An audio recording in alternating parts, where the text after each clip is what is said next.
জিবরাইল দাঁড়ানো অবস্থায় রুহুটা নিয়ে আসো, জোরে কোন সুবহানাল্লাহ।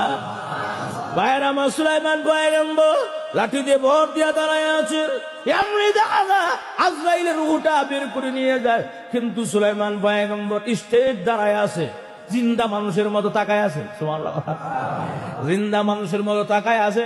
আমাদের খাসিয়ত হইল রুহুটা বের হয়ে গেলে দাঁড়ায় তাকা যায় না, টাচ করে জমিনে পড়ে যায়, কিন্তু সুলাইমান পয়গম্বর রুহুটা বের হওয়ার পরও জিন্দা মানুষের মতো আল্লাহর ঘরের দিকে তাকায় আছি। এখন এই অবস্থা দেখা যায়, জিনের দলেরা এখন কাজ করতেছে, কেন বস থাকা রয়েছে। সুবহানাল্লাহ, জোরে কথা। আগে সুলাইমান পয়গম্বর দিনের বেলা কাজ করাইতেন, রাত্রে গিয়া রেস্ট নিতেন, আরাম করতেন। এখন দেখা যায় রাইতও জানা দিনও জানা। জিনের দোলনা খুব বুঝলাম না রে, আমাদের বোস দিয়ে এখন দিনও জানা হয়তো জানা যে বসায় রয়েছে কথা বলা। এখন বসের ডরে আর বয়ে, বসের ডরে আর বয়ে বসায় রয়েছে, ই ডরে আর বয়ে রাইতো করে কাজ, দিনও করে কাজ, রাইতো করে কাজ, দিনও করে কাজ, অবিরাম করে কাজ চলছে। যেই মাত্র জিনেরা আল্লাহর করে কাজ কমপ্লিট করে যখন শেষ করে ফেললেন, এমনি সুলাই আমার বান্দা কি জান্নাত দেখছেনি? বলে না, জান্নাত দেখে নাই। জাহান্নাম দেখছেনি? বলে না, জাহান্নাম দেখে নাই। এরপর বান্দা কেন বসা ছিল রে? এখন তোমরা বলো আমার বান্দারে মাফ করতে পারি কিনা?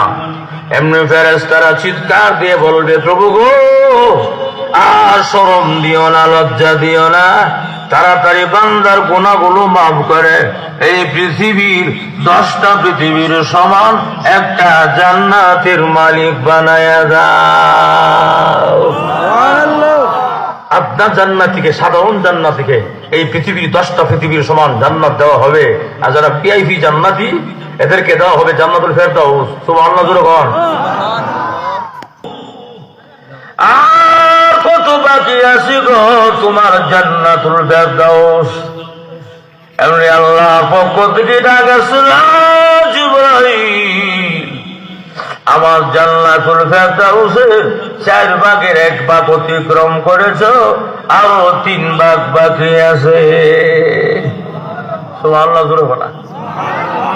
এত বড় বিষয়, জান্নাতুল ফেরদাউসটা দেওয়া হবে ভিআইপি জান্নাতি যারা, আল্লাহর ওলি যারা আছেন, আলেম ওলামা যারা আছেন, তাদেরকে এই ভিআইপি জান্নাতটা দেওয়া হবে। আপনারা যারা 5 ওয়াক্তের নামাজ পড়েন, হালাল হারাম মেনে চলেন, এমন একজন আপনার জান্নাতীকে এই পৃথিবীর 10টা পৃথিবীর সমান একটা জান্নাত দেওয়া হবে। এখন আসুন, আল্লাহর ফেরেশতা বলেন, আল্লাহ মাফ করে দাও, মাফ করে দাও, আর শরম দিও না। আল্লাহ বলেন, মাফ করে দিলাম, অসুবিধা নাই। এর প্রশ্ন থেকে থাকে একটা সওয়ালের মুখের জবাব।